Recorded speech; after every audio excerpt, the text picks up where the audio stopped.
Hi guys, ఈరోజు మనం పద్మవ్యూహం గురించి అయితే అన్ని విషయాలు మాట్లాడుకోబోతున్నాం అనమాట. అంటే ఏంటనంటే మన చరిత్రలో ఎన్నో రకాల వ్యూహాలు ఉన్నాయి, ఎన్నో రకాల వ్యూహాలు పన్నారనమాట. అంటే రామాయణం నుంచి మహాభారత కాలం వరకు ఎన్నో రకాల స్ట్రాటజీస్ అయితే ఉన్నాయి. కానీ వాటన్నిటిలో పద్మవ్యూహానికి మాత్రమే ఒక ప్రత్యేక స్థానం అయితే ఉందన్నమాట. ఎందుకు పద్మవ్యూహానికి మాత్రమే అంత ప్రత్యేకమైన స్థానం ఉంది అని అంటే అది ఎంతో కష్టతరమైనది అనమాట. ఎంతో కష్టతరమైనది. దాన్ని ఛేదించాలి లేకుంటే బ్రేక్ చేయాలి అని అంటే ఎంతో కష్టం అనమాట. ఎందుకు అంత కష్టం? ఎవరెవరు ఛేదించగలరు అనంటే, మన మహాభారతంలో చూసుకుంటే అంటే రామాయణం గురించి అయితే ఎక్కువ చక్రవ్యూహాలు ఎక్కువ పర్లేదు కాబట్టి మనం అంత ప్రాపర్‌గా చెప్పలేము.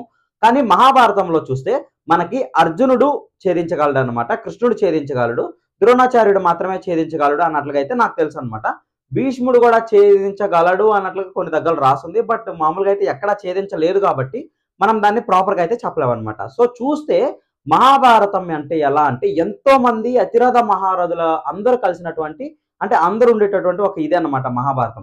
అంతమంది అతిరథ మహారథుల్లో ఒక ముగ్గురు మాత్రమే పద్మవ్యూహాన్ని ఛేదించగలరు అని అంటే కంప్లీట్ గా అభిమన్యుడికి లోపలికి వెళ్ళడం మాత్రమే తెలుసు అనమాట. కంప్లీట్ గా ఛేదించగలరు అని అంటే ఇంకా మీరు అర్థం చేసుకోవచ్చు అనమాట ఆ స్ట్రాటజీ ఎంత కష్టమైనదో బ్రేక్ చేయాలి అని అంటే. సో అదనమాట. సో ఇప్పుడు మనం మామూలుగా అసలు ఈ పద్మ వ్యూహాలు లేకుంటే ఆ వ్యూహాలు ఎందుకు పన్నుతారు కొంతమంది సైనికులు అన్నట్లుగా మనం డిస్కస్ చేసుకుందాం. ఎందుకు పన్నుతారు అని అంటే సపోజ్ మెయిన్ గా ఈ వ్యూహాలన్నీ ఎందుకు పన్నుతారు అని అంటే వాళ్ళ సైన్యాన్ని కాపాడుకొని అవతల సైన్యాన్ని చంపేయడానికి, ఎక్కువ నెంబర్స్ చంపేయడానికి అనమాట. ఇక్కడ ఎలా అంటే కొన్నిసార్లు మన సైన్యం అంతా కానీ చనిపోయినా మనం ఓడిపోయినట్టుగానే లెక్కలోకి వస్తుంది అనమాట. ఎవరి దగ్గర అయితే తక్కువ సైన్యం ఉంటుందో వాళ్ళు ఇలా వ్యూహాలు పన్ని అపోనెంట్స్ ని ఎక్కువ చంపడానికి ట్రై చేస్తారనమాట. ఫర్ ఎగ్జాంపుల్ మీకు చెప్తాను, ఇప్పుడు పద్మవ్యూహమే తీసుకోండి. పద్మవ్యూహంలో ఎలా అంటే ఆ వలయాలన్నీ ఉంటాయి అనమాట. సో అవి ఎలా అంటే లోపల నుంచి ఎన్నో రకాల బాణాలు అవన్నీ అవతల వైపుకి వేస్తూ ఉంటారు. ఓకేనా? సో దీన్ని ఛేదించినంత వరకు ఆ పద్మవ్యూహం అలాగే ఉంటది. అది మిగతా వాళ్ళందరినీ చంపేస్తూ ఉంటది అనమాట. అప్పుడు ఏమవుతుంది అంటే అవతలకి వీళ్ళని చంపే ఛాన్స్ తక్కువ ఉంటుంది. సో ఏమవుతుంది, వీళ్ళ సైన్యం అంతా నశించిపోతూ ఉంటది. వీళ్ళ సైన్యం ఎలా ఉన్నింది అలానే ఉంటది అనమాట. సో అలాగా స్టార్ట్ అవుతాయి అనమాట వ్యూహాలన్నీ. ఇవే కాదు, చాలా వ్యూహాలు అయితే ఉన్నాయన్నమాట. గరుడ వ్యూహం ఉంది. దాని తర్వాత అంటే మహాభారతంలో అయితే చాలా వ్యూహాలు అయితే మెన్షన్ చేస్తున్నారు. ఓకేనా? అంటే ఎలా అంటే మనకి పాముతో వచ్చే ఒక వ్యూహం ఉంది. ఇలాంటి చాలా చాలా వ్యూహాలు అయితే ఉన్నాయన్నమాట. వజ్ర వ్యూహం అనేది ఒకటి ఉంది. సర్వతోభద్ర వ్యూహం అయితే ఒకటి ఉంది. ఇలాంటి చాలా వ్యూహాలు అయితే మెన్షన్ చేస్తున్నారు. కానీ ఈ పద్మ వ్యూహం మాత్రమే ఎందుకు కష్టమైనది, ప్లస్ పన్నాలి, పద్మవ్యూహం పన్నాలన్నా కానీ చాలా కష్టం అన్నమాట. సో ఈ డీటెయిల్స్ అన్ని నేను ఈరోజు మీకు చెప్పుకోవడానికి ట్రై చేస్తాను. ఫస్ట్ మనం పద్మవ్యూహం పన్నితే అడ్వాంటేజెస్ ఏంటి, డిసడ్వాంటేజెస్ ఏంటి చెప్పుకుందాం అనమాట. దాని తర్వాత అసలు పద్మవ్యూహం వెనకాల ఉండే మెయిన్ స్ట్రాటజీలు ఏంటి, దాని తర్వాత అసలు పద్మవ్యూహాన్ని ఎలా ఛేదిస్తారు, ఎవరెవరు ఛేదించగలరు, ఈ డీటెయిల్స్ అన్ని చెప్పుకోవడానికి ట్రై చేద్దాం. సో ఫస్ట్ మనం అడ్వాంటేజెస్ చెప్పుకుందాం పద్మవ్యూహానికి సంబంధించి. అంటే ఏంటి మెయిన్ అడ్వాంటేజ్ పద్మవ్యూహానికి సంబంధించి అని అంటే, పద్మవ్యూహం ఎలా అంటే 5 లేకుంటే 7 వలయాలు ఉంటాయి అన్నమాట. లోపల వలయాలు ఉంటాయి. ఓకేనా? ఆ వలయాల లోపల ఉన్నప్పుడు ఏమవుతుందనంటే బయటంతా ఇప్పుడు మనం 'బాహుబలి' సినిమాలో చూసినప్పుడు బయటంతా కంచులా అంటే ఒక ఎలా అంటే వాళ్ళ దగ్గర ఉండే ఆర్మర్స్ ఉంటాయి చూడండి. వాటన్నిటితో ఒకటి నిర్మిస్తారు చూడండి. అలాగుంటదనమాట. సో దట్ ఏమవుతదనంటే బయట ఉండే యోధులకి లోపల ఉండే వాళ్ళని చంపడం కుదరదనమాట. లోపల ఎలా ఉంటదనంటే లోపల మొత్తం సైన్యం అంతా లోపలే ఉంటది.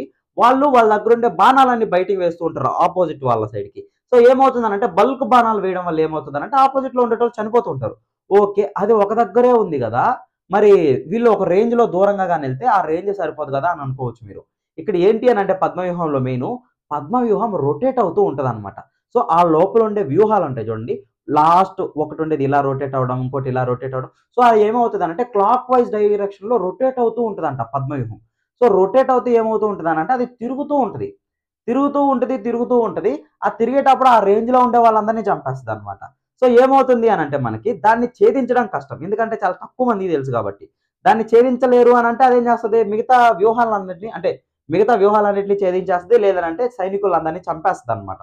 సో అది మెయిన్ అడ్వాంటేజ్ అనమాట. ఎందుకనంటే దాన్ని ఛేదించేది తక్కువ మందికి తెలుసు అనంటే దాన్ని ఎవరో ఛేదించలేరనే గదా! ఆ ఒక్క ముగ్గురు తప్పితే.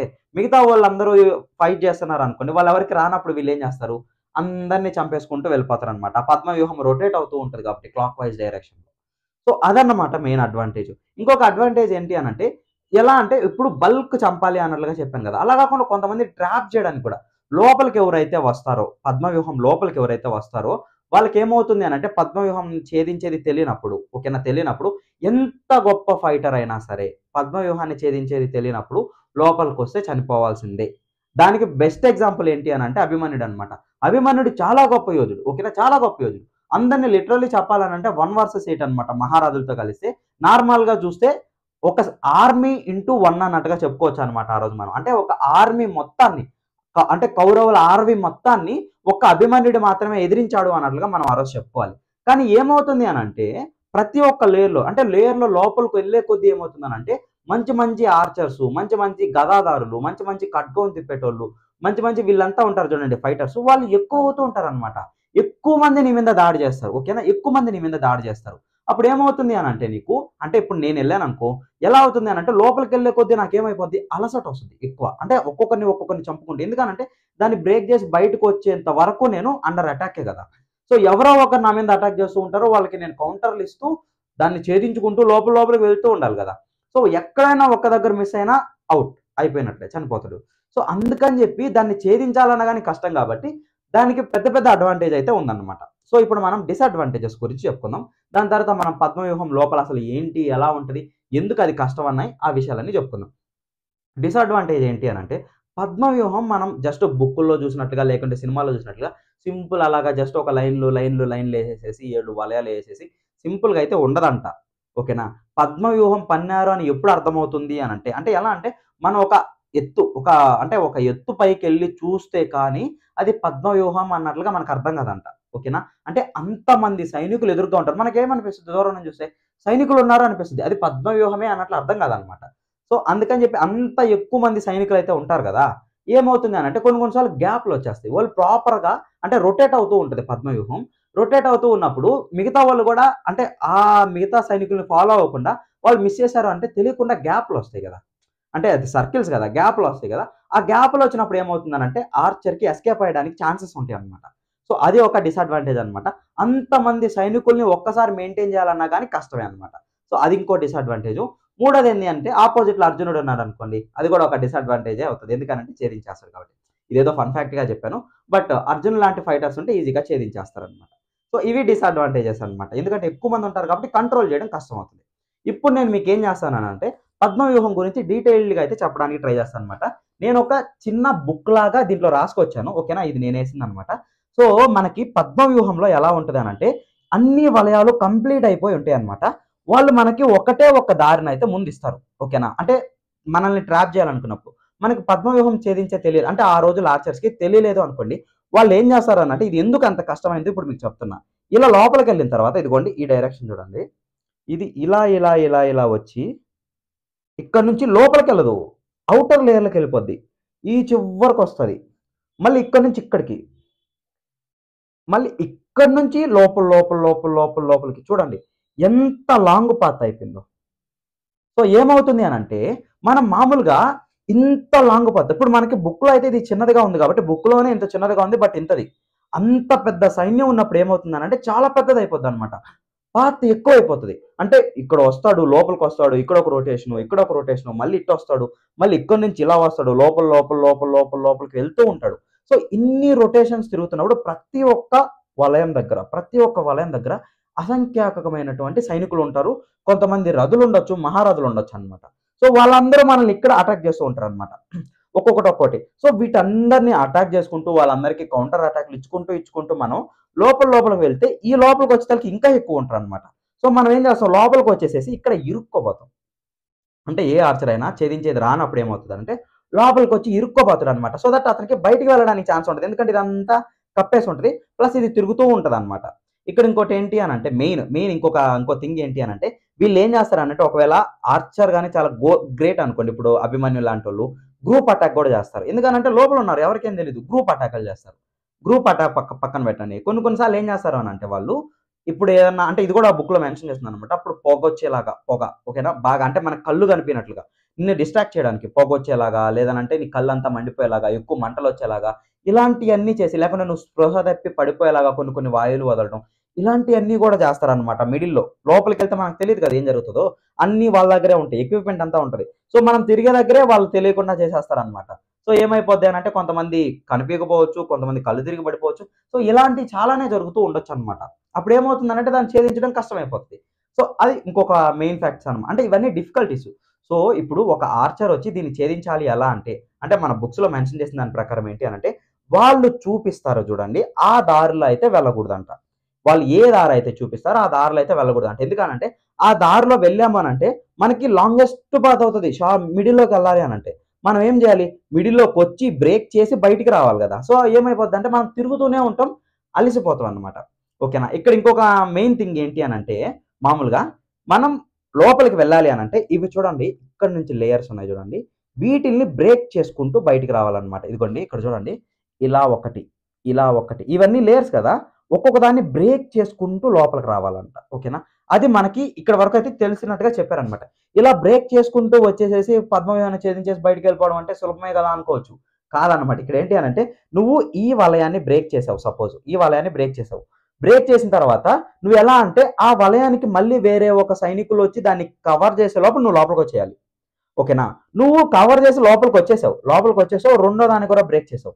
ఇదేమవుతుంది అనంటే అది తిరుగుతూ ఉంటది అనమాట. నువ్వు అంటే ఈ పద్మవ్యూహమే తిరుగుతూ ఉంటది. నువ్వేం చేయాలి, నువ్వు స్ట్రైట్ గా ఇలా వస్తానంటే కుదరదు.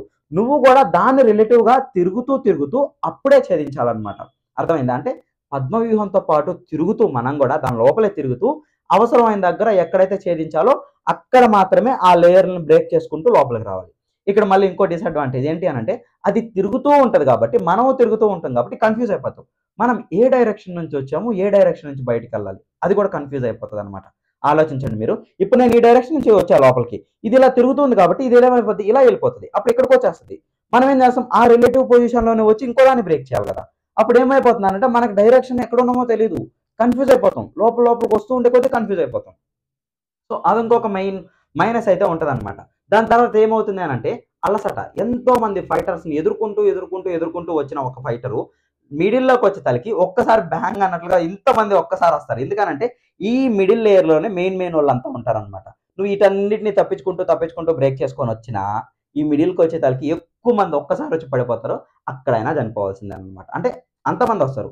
సో ఎవరైనా సరే ఆ రోజుల ఆర్చర్స్ దీన్ని ఛేదించడానికి మెన్షన్ చేసింది ఏంటి అనంటే ఇలా బ్రేక్ చేసుకుంటూ వస్తూ, ఓకేనా, మన డైరెక్షన్ ఎలా ఉన్నామో దాన్ని మానిటర్ చేసుకుంటూ, దాని తర్వాత ఎక్కడ వాళ్ళు గ్యాప్లు చూపిస్తారో ఆ గ్యాపుల్లోకి దూరకుండా మనంతటా మనమే కొన్ని గ్యాప్స్ మెయింటైన్ చేసుకుంటూ వస్తూ, ఇంకోటి మెయిన్ ఏంటి అనంటే ఈ సైన్యాన్ని మొత్తాన్ని ఓడించగలిగే ఒక వారియర్ అయి ఉండాలి.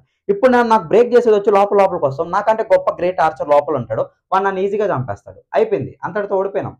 అలా కాకుండా లోపలికి వచ్చేటోడు ఎలా ఉండాలంటే లోపల ఉండే ఆర్చర్స్ ని లేకుంటే లోపల ఉండే ఫైటర్స్ అందరినీ ఓడించగలిగే వాడై ఉండాలి. అప్పుడు మాత్రమే బ్రేక్ చేసుకొని బయటికి రాగలడు కదా. సో అది ఇంకో పాయింట్ అనమాట మనం నోట్ చేసుకోవాల్సింది.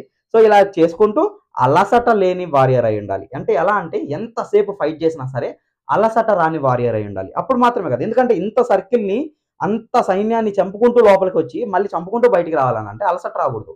అంత ఇదైతే ఉండాలి. ఇంకోటి ఏంటి అని అంటే తన దగ్గర బాణాలకి కరువు ఉండకూడదు, ఆయుధాలకి కరువు ఉండకూడదు అనమాట. ఎందుకనంటే ఏడాకి వస్తాడు, బాణాలు అయిపోతాయి, ఏం చేయలేడు, వాళ్ళు చంపేస్తారు, అయిపోద్ది. సో బాణాలు ఎప్పుడు ఉండాలన్నమాట తనతో పాటు. దాని తర్వాత ఇంకా బయటకు వచ్చే స్ట్రాటజీస్ అన్ని తెలిసి ఉండాలి. సో ఇన్ని ఉన్నాయి. ఒక్క పద్మవ్యూహాన్ని మనం ఛేదించాలి అని అంటే ఆ రోజుల్లో ఆర్చర్స్ పద్మవ్యూహాన్ని ఛేదించాలి అని అంటే ఇన్ని ఫ్యాక్టర్స్ అయితే ఉన్నాయన్నమాట. జస్ట్ అలాగా. అందుకనే గొప్ప గ్రేట్ ఆర్చర్ అయినటువంటి అర్జునుడు, దాని తర్వాత అంటే ద్రోణాచార్యుడు, కృష్ణుడు, వీళ్ళు మాత్రమే ఆ పద్మవ్యూహాన్ని ఛేదించగలరు అని ముందు ఎందుకు చెప్పానంటే దీని వెనకాల ఇన్ని ఫ్యాక్టర్స్ ఉన్నాయి. సో ఒకరు అంటే అభిమన్యుడు లాంటి ఒక గ్రేట్ ఆర్చర్ కూడా కర్ణుణ్ణి, ద్రోణాచార్యుని, కృపాచార్యుని, అశ్వత్థామాని, దాని తర్వాత వీళ్ళ శల్యుణ్ణి, దాని తర్వాత దుర్యోధనుని, ఇంకా చెప్పాలి అని అంటే మనకి మెయిన్ మెన్షన్ చేసినటువంటి మహారథుల పేర్లే ఇవి. చెప్పాలి అని అంటే లాస్ట్ లో అభిమన్యుని చంపింది ఎవరో తెలుసా, దుర్యోధనుడు కొడుకు అనమాట. అంటే వాళ్ళు కూడా గ్రూప్ అటాక్ చేశారు అభిమన్యుడి మీద.